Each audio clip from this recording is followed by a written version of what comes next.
If you've seen the Back to the Future movies, and frankly, even if you haven't, you'll know that one of the most enduring characters from the movies wasn't a person at all, but rather a DeLorean. And not just any DeLorean, this DeLorean.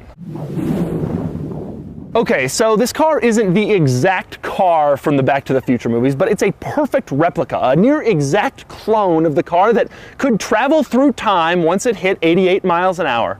I've traveled all the way to Florida to check out this car, and I've borrowed it from a viewer named Elliot, and now I'm gonna show it to you. Now, I'm gonna start with an interview with Elliot because, well, how do you not interview a guy who has a Back to the Future DeLorean time machine replica? Okay, first question, how long have you had it? For about 3 years. 3 years. And did you buy it like this? Was it already like this? No, it was just a stock DeLorean. It was a regular DeLorean. So you turned it into all this. I did. What kind of process was this? It took about a year of, working here and there, not straight, just, like weekends. How do you know exactly what the movie car looked like? So there's lots of screen grabs, there's lots of, looking at photos. A team restored the original movie car. It's on display now at the Peterson Automobile Museum. How much stuff is functional? So all of the things that are supposed to make noise, everything that's supposed to turn on, turns on. Even with the movie car, most of the stuff you see on the outside of the car is just for looks. How tired have you gotten of people coming up to you and asking questions? How many people, how often, is that the flex capacity? Yeah, so you got to give yourself a little extra time when you go places. Because you're going to get mobbed everywhere. Yeah. The worst is on the freeway when you see people with no hands on their wheel, with their camera, trying to take a photo. Do you ever encounter people who don't know what it is? Who are like, what is that? I've used some older people, but most people know what it is, and they shout out, hey Doc, or where's the flux capacitor? The big question is that the car from the movie? There are people that don't even know that the DeLorean was an actual car. Right. I didn't know either. I was like, what is this? Oh, how do interesting. I buy this? I never even considered that. There are people that just think it's this car. So. Right. That was made specifically for the movie. Exactly. How many of these replicas are there? There's no exact number, probably somewhere between 50 to 75, I would think. How close is this one? This is, I would say, probably 95% accurate. So, and you're always thinking, like, well, this little thing that I still need, right? Like, that's always a question. Well, there's like the dumb things, like, these clamps you would normally buy and they'd be black, but in the movie they're purple, so... So it's little tiny stuff like that, right? All of the movie cars were different. None of them were exactly the same, so there's always arguments on what's accurate and what isn't. Interesting. Accurate. When you watch the movie, can you tell, like, that's that car, that's the other car? Yeah, there are little hints that that give it away. And this is the 1985 version of the car, the version that you see that comes out of the back of Doc's truck at the beginning of the first movie. What does the DeLorean community think of this? DeLorean owners either hate it or love it. There are guys that think I've ruined this totally perfect DeLorean by removing the rear windows and drilling into the stainless steel. Right. Oh, I can't believe you do that. Another DeLorean has been ruined. Right. And then there are people that are like, wow, this is this is cool. This is the car that I know. So. Right. Okay, now it's time to show you around the DeLorean time machine, and boy, is there a lot to show. Of course, for more of my thoughts on the time machine and for more of my thoughts on what it's like to drive it, click the link below to check out my column on autotrader.com/oversteer. The first thing you notice when you look on the outside of Elliot's DeLorean is the incredible attention to detail. Every wire, every clamp, every single item is exactly where it's supposed to be. It's truly breathtaking, and it doesn't stop there. Now, one of the most interesting things about the movie car is that it didn't actually make any of the noises that you see in the movie. That was all added later in post-production. But this car... This car makes the noises. And the inside is truly unbelievable. Once again, every single item is placed exactly where it should be, right down to the single smallest details you could possibly imagine. Even the buttons above the driver's seat are in Doc Brown's handwriting. I've been in a lot of cars made by a lot of companies that charge a lot of money, and I don't know that I've ever seen one so perfectly executed as this one, a guy made in his garage in Florida. Of course, there are a few highlights. Okay, now no DeLorean time machine would be complete unless you could set the date to which you wanted to travel backwards or forward in time. So I'm gonna do that. I'm gonna set it to my birthday.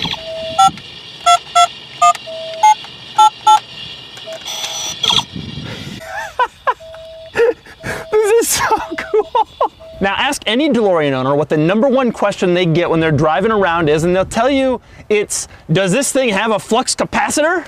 In this one, the answer is yes. And it works. In fact, everything that worked in the Back to the Future movie works in this car. You just flip this lever, and here it is. Back to the outside, and especially the rear, which is probably the most interesting part of this car. There are a few highlights there also. Now in back, of course, we have the plutonium chamber and all of its crazy wires and hoses and other details that really distinguish this thing from a regular DeLorean. Now, the top of the chamber itself is a hubcap from a Dodge Polara. That's not because the owner of this car couldn't find the real part and just cheaped out. In the movie, the actual top of the plutonium chamber is a hubcap from a Dodge Polara. And of course, if I want to put plutonium in the chamber, I can do that. Here is some plutonium and the chamber. Now we can travel in time. Oh, and one more hilarious DeLorean Easter egg. The original DeLorean speedometer only went up to 85 miles an hour, but the movie car had to go 88. This was solved in the movie with a little sticker that brings the speedometer up to 95 miles an hour. And of course, this car has the same sticker. And yes, there is even a hoverboard. Okay, so you've heard from the owner of this car and you've seen all of its crazy quirks and weird features, and now I'm gonna do one of the coolest things I think I've ever done. I'm going to drive the Back to the Future DeLorean on the road. Yes, I know it's not the same one, but nobody else knows that. Okay, this is incredible. Oh, that's the clutch. Oh man. We'll be driving this thing for about 6 minutes until my legs give out. Oh, the clutch. Oh, why? Why did John DeLorean do this to us? I can't believe how hard it is to operate the transmission lever now with all this stuff in the middle. So they dealt with this in the movie car. They were like sticking their hand around. And then at my thumb, there's a phone keypad for the date I want to travel to.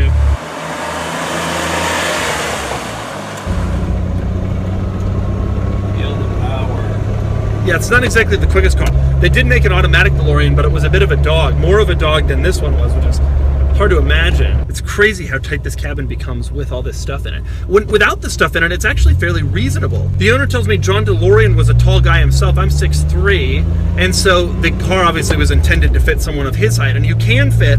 The problem becomes when you start adding in all the Back to the Future stuff, then it becomes a little bit tighter. But there's even like a cutout in the top of the door so that your head fits. I have like an extra 2 inches of headroom, which is crazy. That's never the case in cars like this. There's nowhere you can possibly look at this car and not be reminded of what you're driving. It drives like an 80s exotic car. The clutch is beyond heavy, which is how they all were. The Countach clutch, the Testarossa clutch. The funny thing is, of course, we know it's nowhere near as fast as any of those vehicles.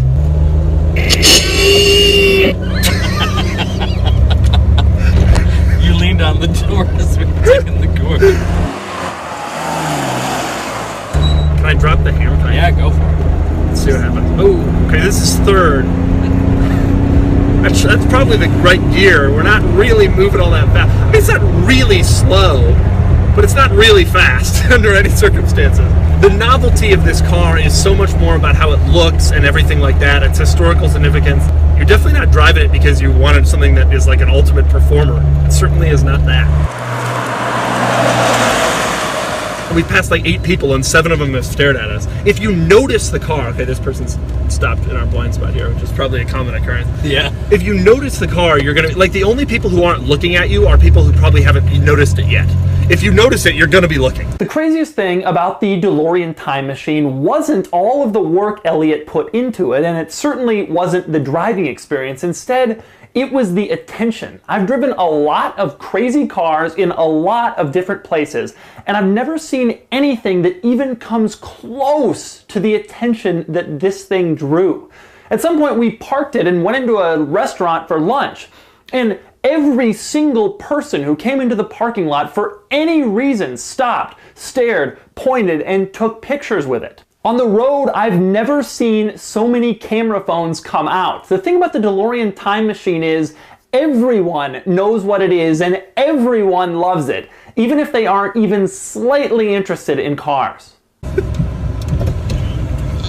wow. Yeah, No, but this guy here, he built it himself. Because car people always want to talk about how many people notice their car. Yeah. But unless you got like this is a car people actually No, know. you could pull up to a valet stand and there'll be a Lamborghini and they'll move it out of the way. And I didn't spend $250,000.